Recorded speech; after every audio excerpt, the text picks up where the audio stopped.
Sa bagong-bago at kahanga-hangang kakaibang mundo ni Gumball, tawakas ay makakabalik tayo sa Elmore. Ngayon, iraranggo natin ang bawat kamangha-mangha at kakaibang karakter sa mundo ni Gumball mula mabuti hanggang masama. Ngayong tapos na ang pambungad,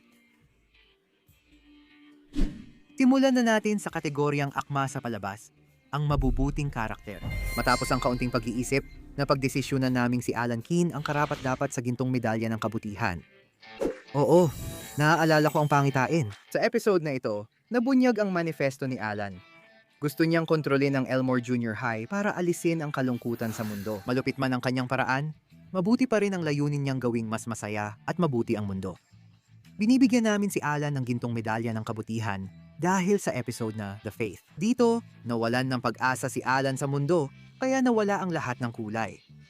Ipinakita ring mag-isa lang si Alan sa paggawa ng makataong gawain sa Elmore. Gaya ng sabi ni Gumball, si Alan ang gumagawa ng mga bagay para makatulong sa iba, para hindi na kailangang gawin ng mga katulad niya. Anumang puntos na mawala kay Alan dahil sa kanyang kaduda-dudang manifesto, ay nababawi niya agad dahil sa tunay niyang kabutihang loob. Siya lang ang tao sa Elmore na may sapat na kabutihang loob para mag-isa niyang mapanatili ang positibong vibes sa mundo.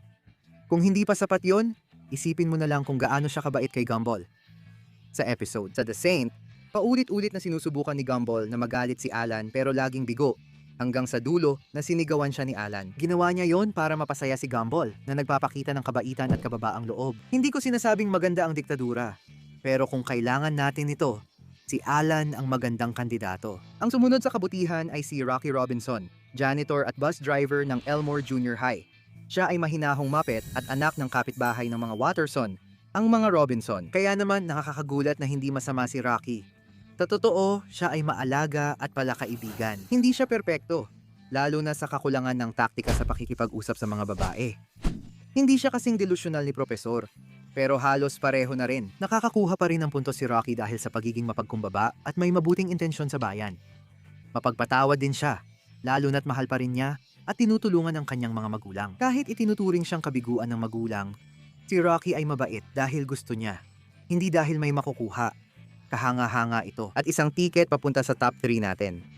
Susunod na tayo sa next na pwesto. Si Darwin Watterson, ang sidekick at tagapangalaga ni Gumball, ay laging niyang kasama sa kalokohan. Minsan, ginagamit pa siya ni Gumball bilang sasakyan. Ang tanging maipagmamalaki ni Darwin ay ang matindi niyang katapatan, na siyang sentro ng kanyang kwento. Sobrang mahal ni Darwin si Gumball, kaya tumubo siya ng mga paa para muling makasama ito matapos siyang aksidenteng mapunta sa dagat. Pero hindi lang kay Gumball tapat si Darwin. Mabait din siya sa lahat ng tao sa paligid niya. Palaging iniisip ang mabuti tungkol sa bawat isa. Nawalan na siya ng tiwala sa kabutihan ng iba, lalo na kapag nabibigo, tulad kay Mrs. Robinson. Minsan, nagkakaroon siya ng magandang koneksyon, gaya sa The Soccer, nang maging kaibigan niya si Julius, isang siga sa paaralan. Sa episode na The Burger, tinulungan niya si Gumball at sarili niyang kumain ng mas masustansya. Naging tampok ang mabuti niyang ugali sa buong season. Kasama ng iba pang mga bata, ginagawa niya ang lahat ng makakaya para tulungan ang kanyang pamilya kapag pinakakailangan nila ito. Maging ito man ay pagtulong kay Gumball na malampasan ang kanyang trauma sa gym climbing wall, o pagtulong kay Richard na maputol ang kanyang generational trauma, lahat ng ito ay dahilan kung bakit si Darwin ay isa sa pinakamabait at mapagpatawad na karakter sa buong cast. Pero kahit siya ay may mga pagkukulang din, minsan ay pilyo rin siya. At bagamat kadalasan ay nakikisama lang siya sa mga plano ni Gumball, may mga pagkakataon din na siya mismo ang namumuno. Halimbawa, sa episode na The Roots, nagkunwari siyang gustong-gusto niya ang dagat para mabili siya ng magarang fish tank ng kanyang mga magulang. Seryoso, sino bang hindi sumubok manipulahin ang magulang para bilhan ng laruan ng bata? Nakakamiss din. O baka ako lang may sayad, ewan. Sa mas malinaw na halimbawa, may pagkakataon na natakot siya dahil sa napanood niyang safety video. Sobrang takot niya na naging parang kuya ng Elmore. Sa madaling salita, naging diktador siya para lang maprotektahan ng mga tao. Katulad ng manifesto ni Alan, maganda ang intensyon pero pangit ang gawa, madalas ganyan. Pero para kay Darwin at ayon sa pamantayan ni Elmore, ayos na yon. Aba, dalawa pala ang diktador sa top 5. Sunod, andito ang bro niya. Hindi yung bro na yon, kundi bro niya sa Tato, Idaho. Huwag mag-alala, Gumball, ikaw na susunod. Ang batang ito sa Elmore Junior High ay hindi problema. Isa lang siyang maliit na patatas na payat ang braso, binti at nakangiti. Kahit simple ang disenyo ng karakter, perpekto nitong ipinapakita ang pamumuhay ng isang taga-probinsya gaya ni Idaho. Handa siyang magbahagi ng pamumuhay sa iba, pero hindi ipinipilit kahit madali siyang maimpluwensyahan. Karaniwan lang ito sa batang kaedad niya. Parang bagong lutong patatas, mainit at mapagkakatiwalaan si Idaho. Pero huwag kang kakain ng patatas sa harap niya. Bakit mo nga tinanong yun? Kasunod ni Idaho, meron tayong isa pang buhay na pagkain, si Anton. Karamihan ng sinabi namin tungkol kay Idaho ay pwede ring ilapat kay Anton. Isa siyang palakaibigan at chill na tao na tahimik lang sa sarili niya. Palagi rin siyang nasusugatan o napipinsala. Kaya paulit-ulit siyang ginagawa ulit ng mga magulang niya kapag kailangan. Wala namang kinalaman yon sa moralidad niya. Ang may kinalaman sa moralidad niya ay ang pagiging bukas niya na maging kaibigan pa rin kina Gumball at Darwin kahit na palihim siyang kinopya o kinlona ng dalawa. Pinapakita nitong malaki ang awa niya at kahanga-hanga ang pagpapatawad niya sa mga gumawa ng masama sa kanya. Kung akala mong kakaiba na ang lahat, hindi mo pa kilala si Susie. Kung may karakter man na ang disenyo ay sumasalamin kung gaano talaga ka-weird ang seryeng ito, si Susie yon.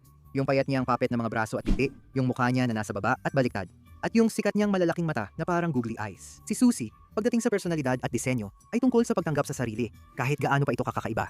Ipinapakita ni Susie ang tunay niyang nararamdaman sa kanyang maliit na puppet na mga manggas, at maganda ang puso niya. Mahilig siya sa lahat at tao, kaya sigurado akong hindi niya kayang gumawa ng masama. Sunod, mabilis nating babanggitin si Molly, kilala sa mahahaba at detalyadong kwento.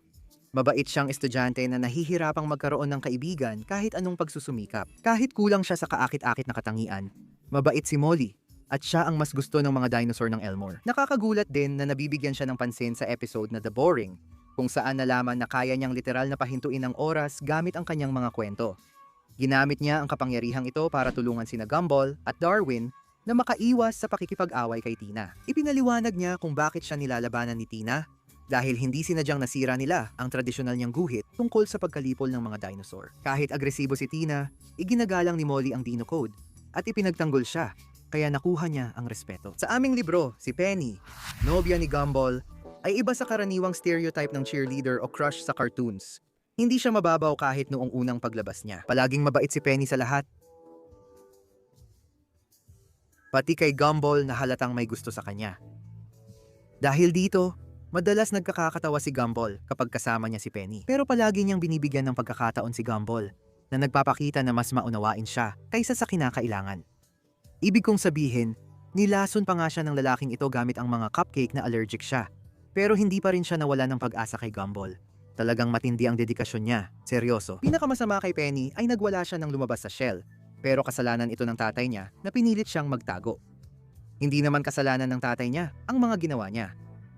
Sa The Amadane, yung bagong episode, sa panahon ng pagsusulat ng script na ito, dito, tila inakit ni Penny si Gumball na sumama sa hindi komportabling ritual ng pamilya.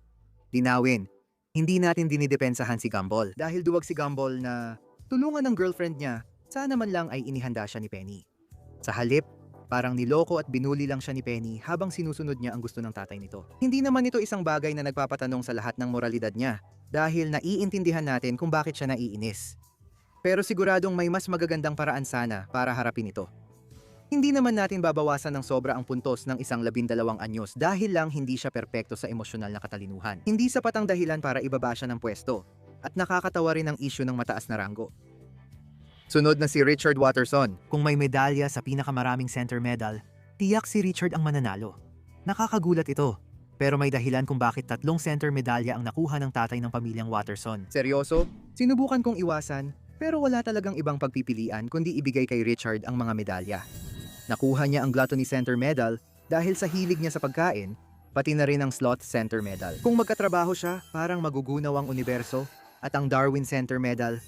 Kasi mga pare, tinangka niyang lokohin ang mga anak niya gamit ang timba ng semento, tapos nagulat pa siyang tuyo ito.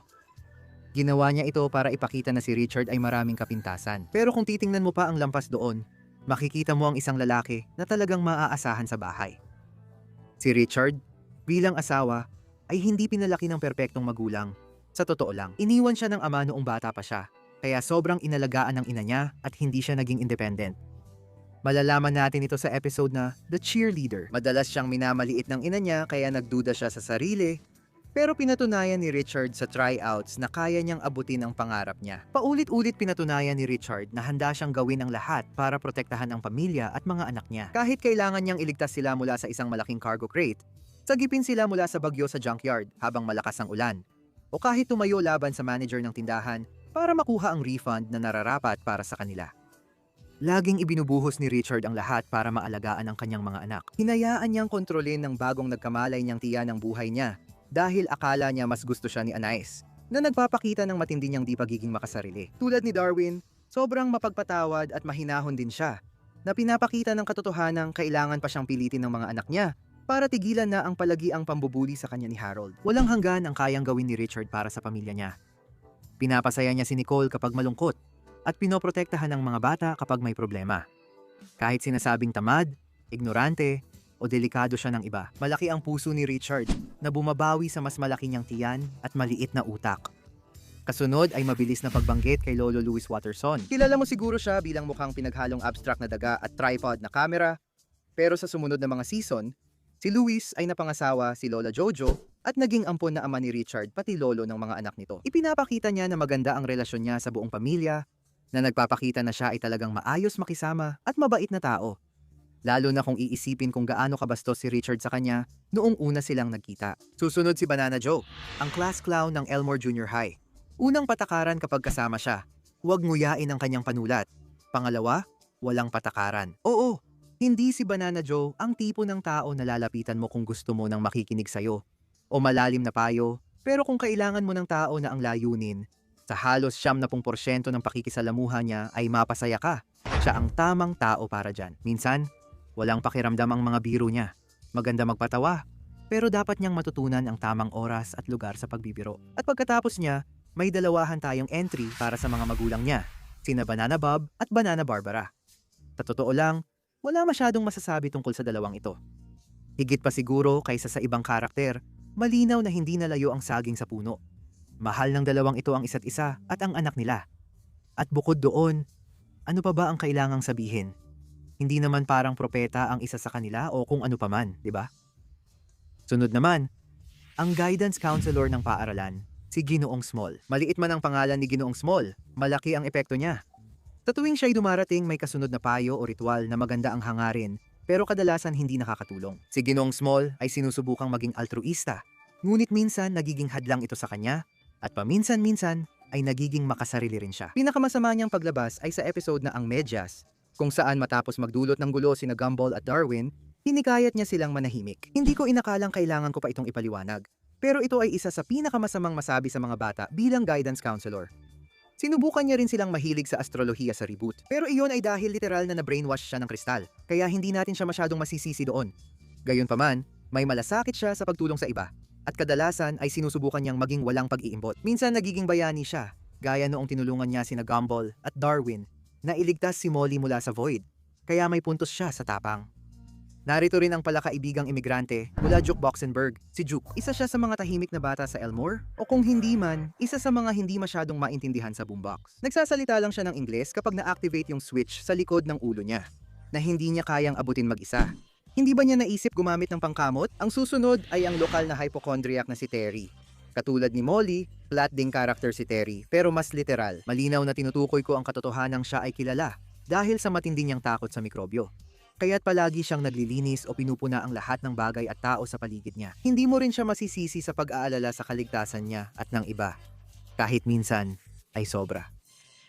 Susunod si Carmen. Noong nag-aaral siya sa Franklin Junior High, isa siyang mainiti ng ulo, napasaway, at madalas gumawa ng mga problema.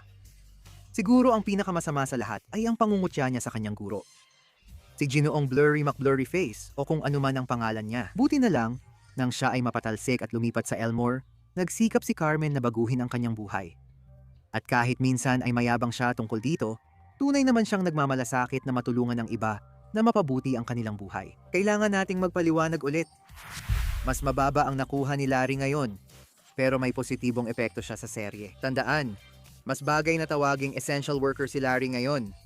Siya ang jack of all trades sa Elmore at nagkakagulo ang lungsod kapag wala siya. Sa kasamaang palad, may isang trabaho siya sa bagong season na nagbawas ng maraming puntos sa kanya para sa amin. Katulong siya ni Ginoong Bilderberger, may-ari ng monopolyo sa pagkain sa Elmore, at tumutulong sa paggawa ng masasamang gawain. Hindi sapat ang pagsunod sa utos para buhusan ng maasim na sports drink ang mga batang naghahanap ng pagkain sa basura o sunugin ang hardin na ilang buwan nilang pinaghirapan. Oh, trabaho niya yon. Pero pwede namang ibang trabaho na lang gawin niya. Tahimik pa siyang nagbigay ng ideya kina Gumball at Darwin na kainin ng boss niya. na kadalasan nagpapababa palalo sa kanya. Pero dahil sobrang sociopath ang boss niya at halos nagugutom na ang mga bata, bibigyan natin siya ng konsiderasyon. Malapit sa pinakababa ng ating mabuting kategorya, si Leonard Daniels ay isa sa mga nasa mababang pwesto sa ating mabuting kategorya. Pero sigurado akong ayos lang sa kanya. Sa totoo lang, parang wala naman siyang pakialam sa kahit ano. Kahit pa utusan siyang maglingkod bilang lokal na mayaman, abusuhin gamit ang iba't ibang klase ng slapstick, o kahit mag-alok na putulin ng preno ni Gumball. Oh, kakaiba siya pero mabait naman. Kailangan lang ibaba ang puntos dahil minsan parang stalker siya. Sabi nga niya, nagiging kakaiba lang kung ganun mo rin tignan. Sa reboot, tinulungan pa niya si Gumball hanapin si Darwin sa Panda Party Town na nagpalala pa ng stalker niyang ugali. Obvious naman sa mayabang niyang mukhang parang winner dog. Ang bunso sa Watterson na si Anais ay nasa mabuting kategorya. Nakakagulat na mababa ang ranggo niya ngayon kumpara dati. Iniranggo namin ang mga karakter ng serye ayon sa moralidad. Simulan na natin sa magaganda niyang katangian. Sa kabila ng pagiging mayabang niya, kadalasan ay maalaga si Anais. Ginagamit niya ang pambihira niyang talino para suportahan ang pamilya niya sa abot ng makakaya niya. At totoo rin na gusto niyang makasama sila. Minsan, medyo matindi siya makitungo. Sige, sobrang matindi lalo na sa mga bagong kaibigan. Pero kadalasan, mabuti naman talaga ang intensyon niya. At hindi siya yung tipo ng karakter na gustong manakit ng iba. Sa katunayan, madalas pa nga siyang matulungin sa kapwa. Tinutulungan niya ang buong pamilya sa kahit anong problema na pinagdadaanan nila. At may mga contingency plan siya para sa mga posibleng sakuna sa susunod na mga dekada na pwedeng mangyari sa pamilya nila. Sa episode na The Traffic, ipinapakita rin na nagpapasalamat siya sa kanyang pamilya at sinubukan pa niyang isama siya sa Daisyland. Iniisip noon na hindi sila nagkakaroon ng oras para sa kanya. Nagbibigay ito ng perspektibo na kahit na siya ay isang henyo, si Anais ay isa pa ring bata na naghahangad ng pagmamahal mula sa kanyang pamilya. Pero may ilang mga episode na nagpapakita ng hindi maganda sa kanya. Kahit ano pa ang episode. Ibinunyag ng karibal na noong sanggol pa si Anais, sinubukan niyang patayin ang mga kapatid niya, na parang katuwaan lang. Hindi namin ito tinitingnan bilang kapintasan sa moralidad niya dahil sanggol pa siya noon. Kung hindi lang siya sobrang mature at matalino para sa edad niyang 4, may kapilyahan pa rin siya. Sa The Remote, ginamit niya ang kanyang kasanayan sa psikolohiya para pag-awayin ang pamilya at makuha ang TV remote. Para ilihis ang atensyon nila na siya ang may hawak at hinihintay lang ang tamang oras para gamitin ito. Hindi masama si Anais, pero wala siyang awa at base sa nakaraan. Hindi siya pwedeng ilagay sa mas mataas na pwesto. Ngayon papasok tayo sa gray area kung saan lumalabo ang ugali ng mga karakter at ang alligator wrestler ang magsisimula nito. Pag-uusapan natin ngayon si Clayton, isang kaklase ni na Gumball at Darwin na maliit na pulang clayball na kayang magbago ng anyo. Ang hilig niyang magsinungaling at mas nakakabahala, ang pagnanakaw ng pagkakakilanlan ay isang malaking bahid sa kanyang record. Ang ugali niyang palakihin ang katotohanan o ang sarili niyang katawan para maging mas kawili-wili ay nagpapahirap sa kanya na magkaroon ng mga kaibigan. Sa kabila ng lahat, mabuti pa rin si Clayton. Kahit may pagkukulang, pinapakita niyang nagsisikap siyang magbago. Sa episode na ang kahit sino, binugbog niya ang buhaya para iligtas si Gumball. Malaking puntos para sa kanya. Dahil nabanggit na rin ang pagnanakaw ng pagkakakilanlan, grabe, ang ganda ng paglipat ng usapan para sa isang Gumball na script. Sunod naman natin si Bobbert. Ang maliit na robot na ito ay isa sa pinakamalapit na kaibigan ni na Gumball at Darwin. Kahit na, aminado naman, hindi maganda ang unang impresyon niya sa unang malaking paglabas niya sa episode na ang robot, ninakaw niya ang pagkakakilanlan ni Gumball gamit ang sobrang talinong pagbabalat kayo at sinubukan pa siyang patayin. Pero pagkatapos nun, ni-reset siya ni Gumball. Kaya siguro, nakaraan na lang lahat yon, di ba? Ganyan talaga kay Bobbert. Isa siyang robot at kahit kaya niyang gumawa ng masama, kaya rin naman niyang gumawa ng mabuti. O kahit papaano ay manatiling neutral. Pero isa siya sa pinakamatalik na kaibigan ni na Gumball at Darwin. At isa rin siya sa mga paborito naming karakter, kaya hindi namin kayang ilagay siya sa mas mababang pwesto. Huling pagkakataon mo nang tingnan ako, Hector. Pero sa totoo lang, duda akong makita mo ako mula sa taas mo. Si Hector ay isang interesting na karakter. Hindi ko siya matatawag na gentle giant. Mas bagay siyang tawaging parang lobotomized na higante. Pero baka sobra din yon. Hanggat di na-expose si Hector sa sobrang kasabikan, kalmado at maayos siyang tao. Ang problema lang, kapag nakaranas siya ng matinding emosyon, siguradong magwawala siya at malalagay sa panganib ang buong bayan. Alam mo na, normal lang na mga problema ng kabataan at kung ano-ano pa. Sunod naman, si Sarah, isa sa pinakamalalapit na kaibigan ni na Gumball at Darwin. At isang obsesyonal, stalker, na magaling gumawa ng network. Talagang may type siya, ano? Pero bukod sa pagiging stalker, Hindi naman siya talaga masama. Mahalaga sa kanya sina Gumball at Darwin at gusto niyang maging kaibigan sila, kung hindi lang dahil sa kanya. Dahil sa mga nakakatakot niyang gawain, mula sa pagre-record sa kanila habang natutulog hanggang sa pamimilit sa mga mamamayan ng Elmore na sumakay sa mga barko, parang Death Note style, malamang mataas ang ranggo niya sa listahan natin. Pero sa kasamaang palad, hindi katanggap-tanggap ang stalking para sa karamihan sa atin dito sa totoong mundo. Kahit na sa Elmore, parang normal lang na abala ito. Tunod naman si Claire Kupar. Ang batang ito na laging masungit ay unang sumikat sa The Others bilang parody ng mga pessimistic na coming-of-age na pelikula. Maayos si Claire sa moral dahil maganda ang pakikitungo niya at wala siyang intensyong manakit. Pero nababawasan siya ng puntos dahil sa sobrang pagiging negatibo. Okay lang malungkot, Claire, pero tama ka. Hindi laging masama ang karanasan. Hotdog. Si Guy kinatatakutan ng mga socially anxious kahit saan. Ang kasunod, kapag dumating si Guy, alam mong isa lang ang gusto niya. Gawing awkward ang social life ni Gumball kahit di niya sinasadya. Heto ang isang masayang game show kung may isang taong hindi pa nakakapanood ng kahit isang episode ng Gumball at ito ang unang eksenang nakita niya, sabihin mo sa amin kung paano ito nangyari. Pero sa ngayon, tandaan mo lang ito. Habang si Hotdog Guy ay isa sa mga pinakakatawang karakter na panggag, siya rin ay halos karaniwang-karaniwan sa lahat ng aspeto. Maliban na lang sa kanyang sunglasses, astig talaga yung mga sunglasses na yon. Narito ang sagisag ng katarungan sa Elmore, si Donut Sheriff. Hindi ko alam kung mas nakakatawa ang ideya na Donut Sheriff talaga ang pangalan niya. Binigyan ng pangalan ng mga gumawa si Molly, pero hindi siya ang taong iyon. Sa kahit anong kaso, ang sheriff na ito ay nagtatrabaho para panatilihin ang batas sa Elmore, mapapagtuturo man sa mga bata ng kahalagahan ng pagsunod sa batas, o pagtulong na hulihin ang mga mapanganib na magnanakaw sa gasolinahan. Hindi siya yung pinakapalakaibigang tao, at hindi rin siya ganoon kagaling sa trabaho niya.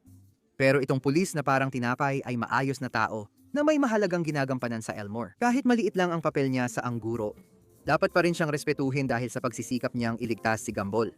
Kahit mali ang nahuli niya, kriminal pa rin ang taong iyon. May episode na maling inaresto niya ang Watterson family at pinalaya lang sila para mabasa iyon sa Rich Pickings newsletter ni Richard. Hindi namin siya masisisi kung gusto niya ng magandang babasahin, kailangan din kasi ng aliw ng mga pulis. Sa totoo lang, mas marami kaming nakikitang mabuti rito. Pero parang naalala kong mas mataas ang ranggo niya dati. May nangyari ba? May donut sa snack room ng pulisya. Kumakain si Sentient Donut at hinihikayat ang iba. Dahil sa madilim na twist ng huli, sakto ang pag-usapan si Kerry. Katulad ni Bobbert, pareho sila ng moralidad. Ibig sabihin, hindi maganda ang naging simula niya sa serye. Dahil inangkin niya ang isang Gumball para maranasan ulit ang pakiramdam ng pagkain bilang mortal. Pero bukod sa maliit na pagkakamaling iyon, kalmado lang si Kerry. May maayos siyang relasyon kay Darwin, maghiliw siya sa karamihan ng mga bata sa paaralan, at tinulungan pa nga niya si Gumball gumawa ng love potion. Nang akalain niyang may gusto si Darwin kay Terry, inuna pa niya ang kaligayahan ni Darwin kaysa sa sarili niyang nararamdaman. Pero kahit ganoon siya ka-selfless, hindi ko rin alam kung dapat ba natin siyang bigyan ng puntos sa pagtulong mag-brainwash ng isang tao. At sa totoo lang, may mga medyo nakakatakot pa rin siyang ugali sa episode na yon. Sa The Letter, dahil inakalang niloloko siya ni Darwin, pinalaya niya ang underworld sa Elmore sa sobrang galit. Hindi talaga maganda yon. Tandaan na bata si Kerry at patuloy siyang naghihirap dahil hindi niya nararamdaman ang pagmamahal o pisikal na sensasyon gaya ng pagkain. Makatarungan namang magwala, pero hindi siguro dapat sobrang grabe ang ginawa niya. Sige, anime fans, Levi Ackerman, Goku, Almighty, Isaac Netaro, ano ang pareho sa kanila? Takot sila. Dudurugin talaga sila ni Nicole Watterson. Mabait siya, pero karapat-dapat sa Rat Center Medal dahil sa respeto sa kanya. Aaminin ko, mahirap magpalaki ng 3 anak at asawa sa maliit na sweldo. Pero madalas pa rin gumamit si Nicole ng takot sa pagpapalaki. Sa totoo lang, kahit sa pinakaunang episode, sinagot niya ang pang-aasar ni Gumball sa pamamagitan ng pagsuntok ng butas sa pader. Minsan din ay sobrang istrikto at mapanuri siya sa pamilya niya. Lalo na sa episode na The Fridge, kung saan nililista niya lahat ng mga nagawa nila sa loob ng 1 linggo. Pero kung titingnan sa kabuuan, lumalabas pa rin na magaling na ina at asawa si Nicole. Kahit ano pa ang mangyari, hindi niya iniiwan ang pamilya niya. Sobrang sipag niya para mabigyan sila ng magandang buhay. At katulad ni Richard, gagawin niya ang lahat para maprotektahan sila.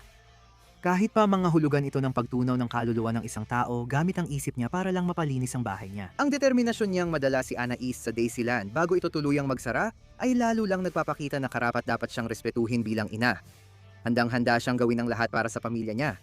Pero dahil sa problema niya sa galit, nababawasan pa rin ang puntos niya. Kung hindi niya pinatay ang sariling pamilya, baka pumatay na siya ng iba. Sumunod kay Nicole si Ginang Jotunheim, isa pang ina. Pagdating sa mga mangkukulam, medyo kalmado si nanay ni Hector. Oo, minsan niloloko niya ang mga bata para gawin ang mga gawaing bahay para sa kanya. Pero binabawi naman niya ito sa pagiging mabuting ina kay Hector. Kahit medyo sobrang protective siya. Mahirap alagaan si Hector na isang higante, lalo na't 28 lang ang nanay niya. Kaya kung kasing edad ni Gumball si Hector, teenage mom siya o inampon niya si Hector. Dahil sa lahat ng iyon, mas lalo pa siyang humanga sa amin kaysa dati. Ngayon, nang walang paligoy-ligoy pa, oras na para pag-usapan ang pangunahing bida mismo, si Gumball Watterson. Si Gumball, isang pusang may malaking ego at moral ambiguity, ay kayang gumanap ng anumang papel sa episode. Minsan, nagiging makasarili, mapagkunwari, at mayabang siya. Sa The Potato, pinilit niyang sundin ng pamilya ang simple buhay ni Idaho. Pero lihim siyang taliwas dito sa gabi. May mabibigat din siyang kasalanan. Seryoso man, parang biro pero totoo. Tingnan mo ang episode na The Saint, kung saan inasar ni Gumball si Alan buong episode para patunayan na hindi ito perpekto. Manhid, mayabang, at delikado si Gumball. Kaya bakit hindi siya mas mababa sa listahan? Talagang sinusubukan ko naman dito, sa totoo lang, siguro. Kung wala man iba, kadalasan ay nagpapakita siya ng kabutihang loob sa huli. Tulad na lang ng episode na The Faith, halimbawa. Nang mawala ng pag-asa si Alan, isinantabi ni Gumball ang galit niya para mapasaya ito. Nang bumalik ang pag-asa ni Alan, sinabi niyang, pwede pa rin silang maging magkaibigan. Sa The Inquisition, tinulungan niyang maibalik ang mga estudyante ng Elmore Junior High. Sa cartoon na anyo, talagang maraming makataong sandali si Gumball. Kahit sa pinakabagong season, tinutulungan niya ang kanyang mga kaibigan, pamilya, at pati na rin ang principal sa mahihirap na panahon. Wala namang ibang dahilan kundi gusto lang talaga niyang tumulong. Minsan, nagmumukhang matinong tao si Gumball, kaya hindi siya napunta sa mas mababang pwesto sa listahan. Kung di 12 taong gulang ang bata, matagal na sana siyang nakakulong. Sabi ng abogado sa 43 habang buhay na sentensya sana siya. Kawawa si Milk Carton Dude. Marami pang krimen sa season 7 gaya ng aksidenteng pagdroga sa bayan gamit ang cologne at ang pagkalat sa basement ng bahay. Gusto niyang idiin ang sarili at si Darwin sa krimen para mapilitang magsama habang buhay sa solitary confinement. Kasunod ni Gumball, si Leslie naman ang susunod bilang residenteng fashionista at halos narcissist ng Elmore Junior High. Madalas niyang hinahanap ang atensyon sa kahit anong paraan. Medyo pala kaibigan siya sa karamihan ng mga tao sa paligid niya. Kahit na medyo mataas ang tingin niya sa sarili niya. Sa pinakamasama niyang ugali, medyo mayabang siya. Pero sa pinakamabuti, maayos naman siyang tao. Nasa puntong ito ng ating listahan ay isang malaking achievement. Kailangan din nating kunin ang Pride Center Medal kay Tobias at ibigay ito kay Leslie. Sa episode, parang sinasaniban ng astrological na kristal ni Ginoong Small ang mga estudyante, kaya napapasok sila sa kakaibang romantic na relasyon. Isa na rito si Leslie. At alam mo ba, suportado ko yan. May bagong karakter din tayo, Johnny Tucan, na pwede ring mabait. Si nanay ni Nicole, parang mas gusto na niya ang mas batang lalaking maskulado. Lalo na yung fitness instructor na mas bata pa sa anak niya. Mabait si Johnny. Pero nabawasan ang puntos niya dahil naging kabit siya at sinasadyang inisin ang matandang asawa ng kanyang kalaguyo. Kahit mas kaaya-aya siya kaysa sa iba, di pa rin maganda ang impresyon. Sunod sa listahan ng masusungit na kapitbahay, si Ginoong Gaylord Robinson. Kapitbahay ng mga Watterson. Si Ginoong Robinson ay parang pinaghalong Squidward mula sa SpongeBob at Ginoong Big Head mula sa Rocko's Modern Life. Sa isang banda, masungit talaga ang mama. Huwag na tayong paligoy-ligoy pa. Bagamat mahal niya ang kanyang asawa, hindi rin siya nagdadalawang isip na insultuhin ito, pati na rin ang kanyang anak. Sa pangkalahatan, si Ginoong Robinson ay hindi talaga kaaya-ayang tao at wala rin siyang gaanong mabubuting katangian na bumabawi sa kanyang mga hindi kaibig-ibig na ugali. Pero meron din naman siyang ilan. Sa episode na The Heart, tumigil sina Gumball at Darwin sa pakikipag-usap kay Ginoong Robinson matapos marinig na sinisiraan sila nito. Kaya sinubukan ni Ginoong Robinson bawiin ang kanilang pagkakaibigan. Paulit-ulit nang inaresto si Ginoong Robinson sa pagtatangkang makipag-ugnayan sa mga menor de edad niyang kapitbahay. Sa episode na The Pool, inamin ni Ginoong Robinson na ginawa niya ang swimming pool para muling mapalapit sa anak niyang si Rocky na matagal na niyang hindi nakasama. Dito natin nalaman na ang pinakamalaking pinagsisisihan ni Ginoong Robinson ay ang hindi siya nag-invest sa cryptocurrency. Pero ang pangalawa niyang pinagsisisihan ay ang hindi niya nagawang maglaan ng mas maraming oras para sa kanyang anak. Kahit na siya rin, sa isang banda, ang dahilan kung bakit siya nagsikap ng husto. Sunod naman ay ang lokal na nakatatanda, si Marvin Finkelheimer. Si Marvin ay talagang mabait at walang masamang intensyon. Sakto siya sa stereotype ng karaniwang masungit na matandang lalaki. Ang pinakamasama lang na maipaparatang natin sa kanya ay ang kanyang katigasan ng ulo, na madalas makita sa episode na The Watch, kung saan Pinapahirapan niya sina Gumball at Darwin para mabawi ang relo ng kanilang ama. Bukod dito, wala siyang halatang masamang ugali, maliban sa IRL catfishing sa Czech Place. Maaaring magulat ka na makita si Billy Potteram na mababa sa listahan, pero pakinggan mo muna ako. Naging mayabang siya dahil sa pagpapalaki sa kanya ng kanyang ina, si Felicity. Sa kabila ng lahat, hinarap pa rin ni Billy ang hindi masuklian na damdamin niya para kay Anais sa pinakamasamang paraan. Sa pamamagitan ng walang tigil na pambubuli sa kanya bilang ganti sa pag-reject nito sa kanya. Pinalalala mo lang ang masamang stereotype ng fans ni Fireman Pete, Billy. Galing sa mayamang bata, sunod si Masami. Napag-usapan na natin ang hopelessly romantic na ulap na ito ng kaunti sa ating Gumball Villains ranking, pero para sa mga hindi nakapanood, medyo entitled talaga si Wasami, lalo na pagdating sa mga relasyon. Hindi na natin kailangan banggitin na in-emotional manipulate niya si Darwin para halikan siya kahit hindi komportable si Darwin. O na naging bagyo siya nang tanggihan siya ni Alan para kay Carmen. Hindi siya nailagay sa mas mababang pwesto dahil lang bata pa siya. At ipinakita namang gusto lang niyang ituring siya bilang isang bata. Sa The Gourmet episode, nalaman natin na hindi niya namana ang pagiging materialista ng ina. Habang sinusubukan niya si Gumball, kung dapat ba nitong tikman ang gourmet mac and cheese, si Masami ay naglaro lang sa cellphone at pagkatapos ng gulo, inalok ang nanay niyang bilhan ng chicken nuggets. Ngayon, pag-usapan natin ang ilang guro ng Elmore Junior High. Tulad ni Ginoong Corny, di tulad ni Clayton, hindi talaga natututo si Ginoong Corny sa pagsisinungaling niya para magmukhang interesante. Ginawa pa niya ito sa mas delikadong paraan. Nagsinungaling na cage fighter para mahalikan ng nurse. Natalo siya sa laban, pero napanalunan niya ang last center medalya. May nakuha pa rin siya. Bukod sa paminsan-minsang pagsisinungaling, mukhang ordinaryong tao lang naman si Ginoong Corny. Anong ibig mong sabihin? Nagkaroon siya ng 8 taon ng mabigat na trabaho sa kulungan? Anong ginawa niya? Kasunod sa listahan si Tobias Wilson.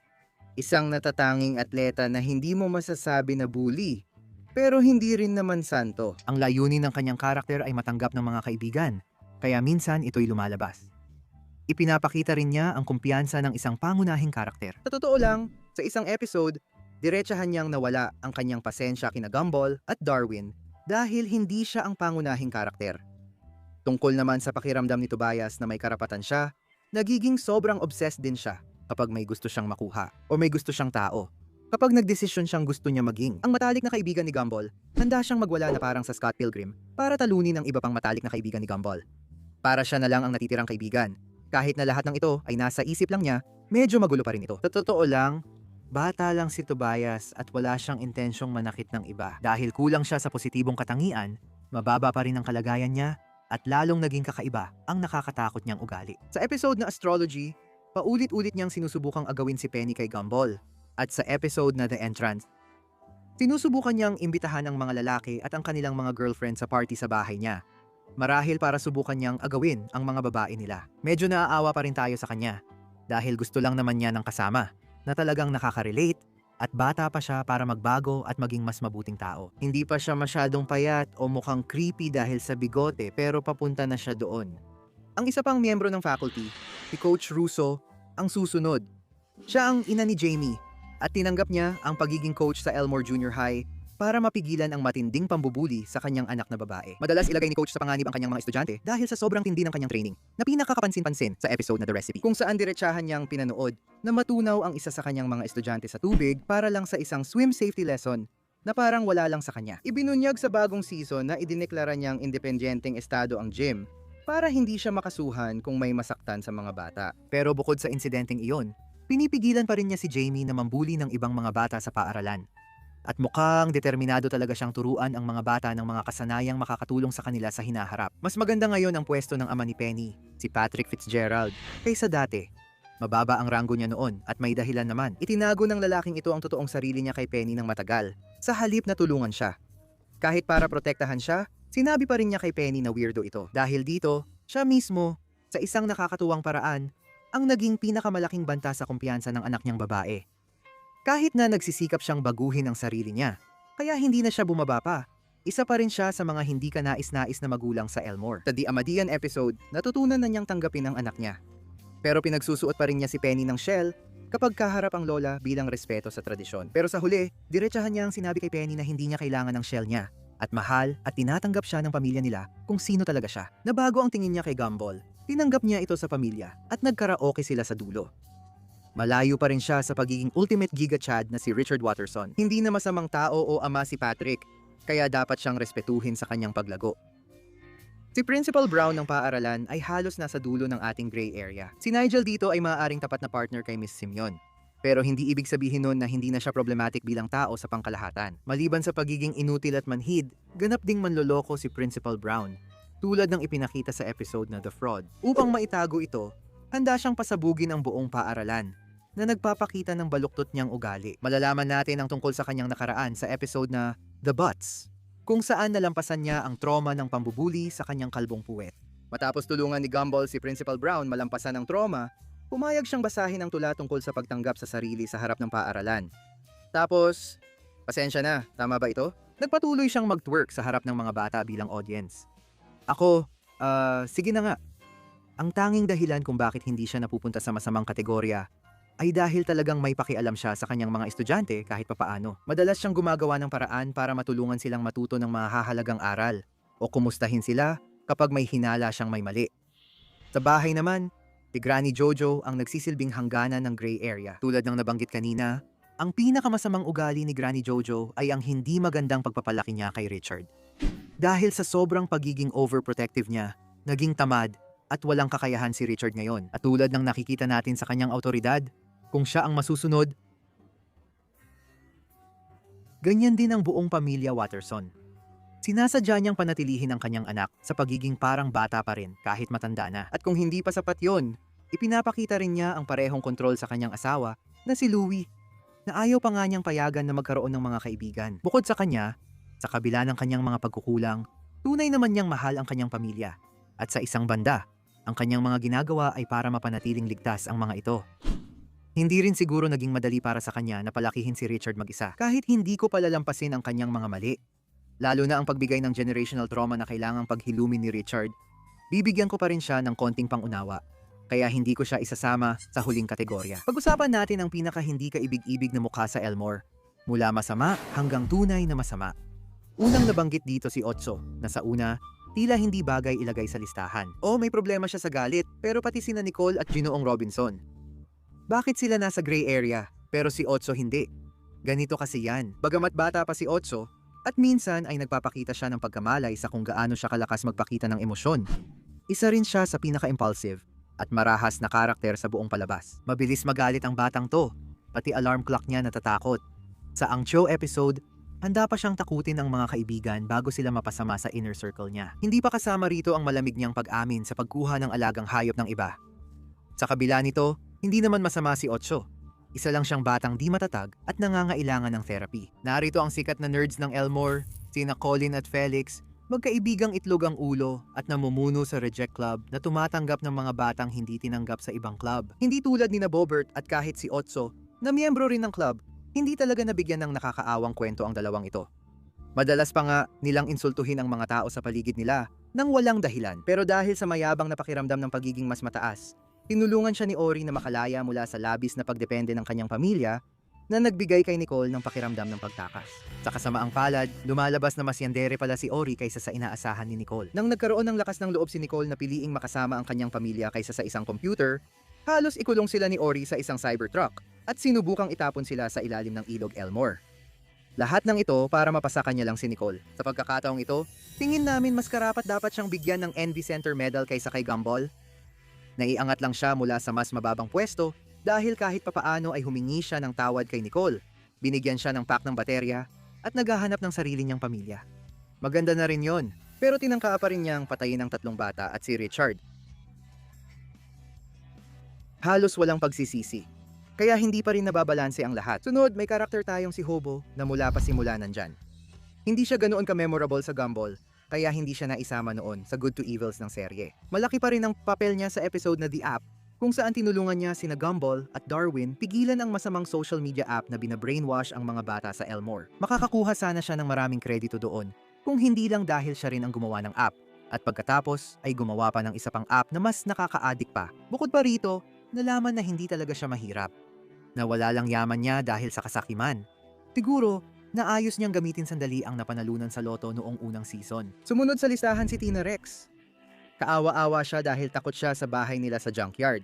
At dahil sa laki at tapang niya, hirap siyang magkaroon ng kaibigan. Pero, Hanggang doon na lang ang awa kapag palagi mong sinasaktan ang mga kaklase mo kahit sa maliliit na bagay. Pero hindi rin namin siya masyadong sinisisi sa ginawa niya sa boring dahil may dahilan siyang magalit kina Gumball at Darwin na sinira ang memorial drawing niya para sa mga dinosaur. Mas okay sana kung sa ibang lugar niya iginuhit iyon, hindi sa lupa. Paano kung umulan? Lalabanan ba niya ang ulap? Huwag din kalimutan na si Tina ay sumubok agawin ang stuffed toy ni Anais. Takot man o hindi, mababa pa rin yun kahit sa bully. Pero, hindi siya kasing delikado ni Julius na tinatawag ding bomb kid. Mas organisado si Julius bilang bully kaysa kay Tina. Pero hindi naman malaki ang agwat nila. Ang grupo niya ay sobrang pasaway. Pero hindi siya ganap na masama. Sa The Soccer, nakipagtulungan siya kay Darwin at naging magkaibigan pa sila. Sana hindi masira yon dahil sa aksidente niyang pagpapasabog sa mga magulang niya. Si Rob, tagapagsalita ng mga background na karakter, ay sunod. Matapos makalimutan ng mga taga-Elmore at maiwan sa kawalan, natagpuan niya ang layunin bilang kontrabida ng Elmore. Palagi niyang tinatakot na sisirain ang bayan at mga tao rito. Magkaiba ang may layunin sa buhay na okay lang naman. Pero si Rob ay dinadala ito sa ibang antas. Handang ilagay sa panganib ang buhay ng napakaraming inosenteng tao para lang hindi siya makalimutan. Marahil ang pinakatumatak niyang plano ay sa dalawang bahagi ng episode na The Rerun, kung saan ginamit niya ang mahiwagang remote para sirain ang buhay ni Gumball at ng lahat ng mahal niya sa buhay. Pinagtibay niya ang sarili bilang isang tunay na bughaw-abong kontrabida. Gayunpaman, posible ring hindi lang masama si Rob. Sa The Inquisition, nagkunwari siyang superintendent para gawing normal at iligtas ang mga estudyante mula sa sakuna. 5 taon na ang lumipas, wala pa rin tayong ideya kung ano ang sakunang iyon. Pero sana, makita na natin ang pagbabalik ni Raj at ng lahat ng mga kaibigan niya anumang oras. Ngayon, papunta na si William sa susunod na lugar. Niraranggo siya kasama ng ibang bully sa Elmore Junior High. Pero di ako sigurado kung bagay sa kanya ang tawag na yon. Si William ay isang karakter na mahirap hindi kaawaan. Tunay siyang sagisag ng wala akong bibig, pero kailangan kong sumigaw. Nahihirapan si William na magkaroon ng mga kaibigan, kumain, o gawin halos anumang bagay na hindi kayang gawin gamit ang telekinesis. Sa kabilang pakpak naman, siya rin yung tipo ng tao na literal na magwawala sa buong paaralan para subukang patayin ka kapag napikon mo siya. At sigurado akong hindi rin makakatulong sa kanya ang ugali niyang magnakaw sa mga kaklase niya para magkaroon ng kaibigan.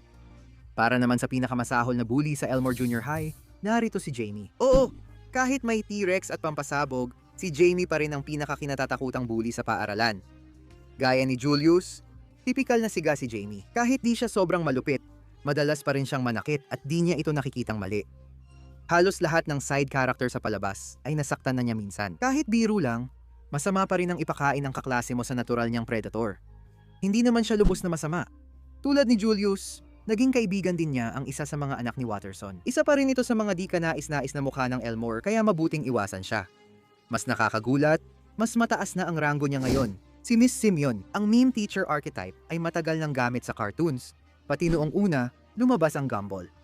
Pero kadalasan, ang mga ganoong guro ay malulungkot na tao lang. Sa pangkalahatan, si Miss Simeon ay hindi lang basta matandang mapait na babae na galit sa mga bata.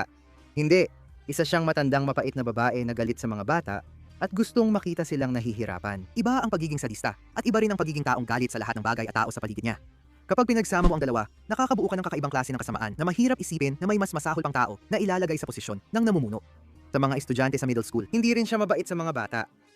Noong unang lumakad si Nicole, agad siyang ininsulto ni Miss Simeon na namamahala noon sa daycare. Para sa kanila, ang pinakamasama ay hindi pa nabibigyan ng kredito si Miss Simeon para sa romansa niya kay Principal Brown. Noong Inquisition, iniwan niya si Principal Brown para mapalapit kay Superintendent Evil.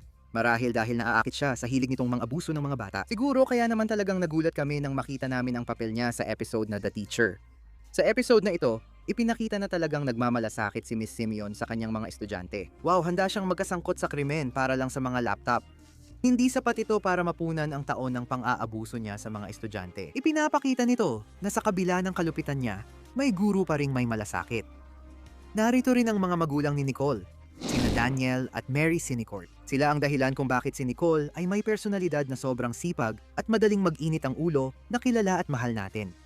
Sikat ang mga magulang na ito dahil pinagalitan nila ang kanilang anak na babae dahil nakakuha siya ng F sa gender. Bahala na kayong mag-isip kung bakit katawa-tawa iyon. Iniwan nila si Nicole na may pakiramdam na palaging kulang ang ginagawa niya, na parang kailangan niyang paghirapan ang pagmamahal at atensyon ng kanyang mga magulang. Naidala niya ito hanggang sa kanyang pagtanda at nag-iwan sa kanya ng hindi pa nare-resolbang trauma mula sa hindi pagdalo sa kasal ni Nicole Hanggang sa pagtangging humingi ng tawad hanggat hindi kumanta si Gumball ng isang emosyonal at mapanlinlang na kanta. Para sa kanila, isa ang dalawang ito sa pinakamasasamang magulang sa Elmore. Pero hindi sila tahasang kriminal, o baka hindi lang alam. Halos kriminal na rin ang ginagawa ni Mary sa reboot. Iniwan niya ang kanyang asawa ng ilang dekada para sa kanyang batang fitness instructor ng biglaan. Lalong lumala ang sitwasyon dahil ang nasabing fitness instructor ay freshman pa lang noong senior si Nicole. Ibig sabihin, nakikipag-date ang babaeng ito sa lalaking mas bata pa kaysa sa kanyang anak na babae. Sa kontrabida, kilala na ang masamang pagong. Pero hindi naman talaga siya masama. Gusto lang niyang makahanap ng ligtas na lugar para mangitlog at maprotektahan ang mga anak niya. Pero marahas at padalos-dalos pa rin siya, na parang gusto niyang kagatin ng tao at bantayan ang itlog niya. Nagpasalamat pa rin siya kay Gumball nang tulungan siya ng mga Waterstones na makalaya at makapunta sa kagubatan kasama ang mga anak niya. Hanggat malayo sila, siguro wala tayong dahilan ilagay siya sa mas mababang pwesto. Susunod, ang pinakamapagmataas na residente ng Elmore, si Felicity Parham. Kahit sa pinakamagandang araw niya, si Felicity ay isang tunay na Karen na itinuturing na mababa ang lahat ng bagay at tao sa paligid niya. Siguro ang anak niyang si Billy lang ang exception doon na okay naman. Siguro ayos lang kung di niya ipinipilit ang elitistang pananaw niya. Pero kung ganyan na si Felicity sa pinakamabuti niya, paano pa kaya kung masama ang ugali niya? Nang nagsimulang tumawid sa maling tawiran si Gumball sa harap niya, literal siyang nagkaroon ng matinding mental breakdown at ginamit iyon bilang dahilan para gawin ang lahat ng krimen na maisip niya. Sa loob ng 11 minuto halos hindi mapasama si Richard, ama ni Frankie Watterson.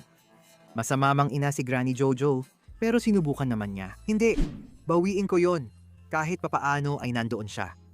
Si Frankie naman, iniwan niya ang anak niya sa mahalagang yugto ng buhay para lang mamuhay bilang manloloko at manghingi ng pera sa ibang tao hanggat kaya niya. Kahit na nakaramdam siya ng kaunting pagsisisi kalaunan, ginagamit pa rin niya ang kagustuhan ng anak niyang makipag-ugnayan sa kanya para lokohin at gamitin ito. Lalo pa siyang nanlalamang. Mula sa pagtatangkang lokohin ang pamilya para mapapirma sila sa titulo ng bahay hanggang sa pagsasamantala sa kanila sa kahit anong paraan. Ang pinakamabuting masasabi natin kay Frankie ay kahit papaano ay malapit-lapit siya sa pagsisisi sa mga ginawa niya. Pero hindi naman talaga siya nagsisikap na magbago para sa ikabubuti, ginagamit lang niya ang pamilya niya bilang panakip-butas na halos walang pag-aalinlangan. At kung iniisip mo kung nakabawi na siya sa sarili niya sa bagong season, saludo ako sa tiwala mo sa sangkatauhan. Sa kasamaang palad, nagkamali ka. Ang top 5 natin sa kasamaan ay pinangungunahan ni Harold Wilson, ama ni Tobias. Isang episode lang ang nagpakita ng kanyang kayabangan bilang mayamang tao. Dapat siya sa ilalim ng listahan natin o sa taas ng mga masama. Sa cycle, nalaman na matagal nang nambubuli si Harold kay Richards. Inaabuso siya kahit noong matanda na sila. May asawa, anak at utang sa bahay ang taong ito. Pero inuuna pa rin niyang ibuli ang dati niyang kaklase sa high school. Nakakadiri na yon. Pero nang lokohin siya ni Richard na nanalo siya sa loto, hindi nagdalawang isip si Harold na hiwalayan ng asawa, posibleng iwan ng anak, magpakasal sa mas bata, at patuloy pa ring binubuli si Richard. Walang duda na maraming taong nasaktan ang mga kagaya ni Harold sa buong buhay nila. At sa totoo lang, ang tanging dahilan kung bakit hindi siya nasa mas mababang pwesto ay dahil mas malala pa ang natitirang mga karakter. Ang kaliwanghing lalaki ni Sal ang nag-uwi ng bronze medal ng kasamaan noon. At hindi siya mas mataas ngayon dahil sa anumang redemption arc. Nang hindi naging maganda ang takbo ng kanyang karera sa musika, naisip niyang ang susunod na pinakamagandang gawin ay ang pasukin ang buhay ng krimen. Bakit niya ito napagdesisyunan? Magandang tanong. Tandaan, si matandang fingerprint guy ay kahina-hinalang karakter na bihirang makita, maliban kung may planong magnakaw. Marami siyang masasamang ugali at wala siyang kahit anong nakakaawang sandali. Nabihira sa Gumball. Sa ika-4 na pwesto, isa siya sa mga bagong karakter. Nabuhay ang tiyan ni Richard dahil sa invention ni Anais sa episode na The Gut. Sa madaling salita, ang tiyan niya ay mula sa pagiging masama na sinusubukang sirain ang relasyon ni Richard sa kanyang anak na babae hanggang sa maging isang tunay na supervillain na halos sinipsip ang lakas ng buhay ng kanyang ama at tuluyang inangkin ang katawan nito. Hindi ito dahil sa maling pagmamahal kay Anais. Gusto lang talaga ng tiyan gumawa ng mas makapangyarihang imbensyon kasama siya at handa na ring patayin si Anais at mga kapatid niya. Bago pa magamit ni Anais ang 5-second rule na di matanggihan ni Richard kahit halos patay na siya. Ang bronze medal ng kasamaan ay napunta kay Ginang Robinson at sigurado akong ang tanging kailangan kong ipaliwanag dito ay kung paano, sa anong paraan, niya nagawang maiwasan ang pinaka-pinapangarap nating ranggo ng kasamaan. Singpait at galit siya ni Ginoong Robinson, dagdag pa na isa siyang sadistikong psychopath. Kahit pa ito'y kasing simple, pero nakakakilabot pa rin gaya ng pagtatanim ng mga bulaklak para lang putulin ang mga ito. O kaya naman ay isang bagay na tunay na hindi mapapatawad tulad ng pagpapabaya na mamatay sa harap niya ang isang bata dahil sa pagkakasakal. Wala talaga tayong mabuting masabi kay Ginang Robinson. Pero ito ang totoo. Sa The Wicked, kitang-kita ang kasamaan ni Ginang Robinson at wala siyang mabuting katangian. Kaya, tanong tuloy kung kaya ba talaga niyang gumawa ng mabuti. Para masabing tunay na pinakamasama ang isang tao, kailangan medyo mas tuso siya. Siguro naman, sige na nga, ayoko lang maging masyadong predictable. Dati binigyan namin ng gintong medalya ng kasamaan si Ginoong Chanix. Pero nagbago ang isip namin kung saan siya dapat ilagay. Di nagbago ang tingin namin sa sama niya. Ang pangunahing gawain niya ay ang pagwawala ng bait ng kanyang mga empleyado sa pamamagitan ng paggaposa sa kanila gamit ang kanyang mga kontrata. Gumagamit siya ng pananakot, paghuhugas ng utak, insentibo, at manipulasyon para mapanatiling nagtatrabaho ng matagal ang mga empleyado sa mababang sahod. Maaaring isa lang ang kanyang malaking paglabas bilang boss. Sapat na iyon para masabi naming salungat si Ginoong Chanix sa lahat ng pinaninindigan ng palabas.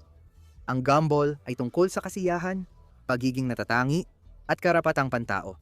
Wala ito kay Ginoong Chanix. Dahil dito, perpektong kontrabida siya sa mga isyong panlipunan at mahusay ang palabas sa satire ng mga ito. Sa simula ng season, ipinakita ang karakter na kahawig ni Ginoong Chanix pero mas personal ang kanyang kasamaan. Ibinibigay namin ang gintong medalya ng kasamaan at kasakiman sa CEO ng Joyful Burger at lahat ng pagkain sa Elmore, si Ginoong Bilderberger. Bago ang lahat, hatid ng Wicked Binge ang video na ito. Channel memberships. Maaari kang makapanood ng aming mga video ng mas maaga kaysa sa iba at makakakuha ka rin ng mga eksklusibong emoji at loyalty badge para sa mga miyembro sa pamamagitan ng pagsuporta sa channel gamit ang membership. Mukha siyang burger na may malalaking mata. At totoo iyon. Pero hindi ito naging hadlang kay Ginoong Bilderberger para maging pinakamasamang kontrabida sa Gumball. Aniya, pera lang ang motibo ni Ginoong Bilderberger. Alam niyang ang kasakiman nito ang sanhi ng pagkamatay ng maraming tao. Lalaki, babae, bata at iba pa. Gumball ang usapan dito. Sa huli, silang lahat ay namatay sa kanyang malupit na pamumuno. Sa nutrisyon, halos di na posible ang masustansyang pagkain dito sa Elmore dahil sa taong ito na aminadong masama at walang pakialam. Grabe. Ang tanging dahilan kung bakit niya ipinaliwanag ang sarili niya kina Gumball at Darwin ay dahil iniisip niyang maaaring mahalaga ang kanilang bone marrow. Ako, hindi ko nga alam kung ano ang ibig sabihin nun. Isa siya sa pinakawalang kwentang karakter sa seryeng may naglalakad na goldfish, nagsasalitang money, at buhay na donut. Sobrang sama ng mga pulis at ipinagmamalaki pa nila ito. Parang gusto nilang manalo ng gintong medalya sa kasamaan at hindi na kami makapaghintay na makita kung paano, kung sakali man, susubukan ng mga susunod na episode na higitan ng taong ito.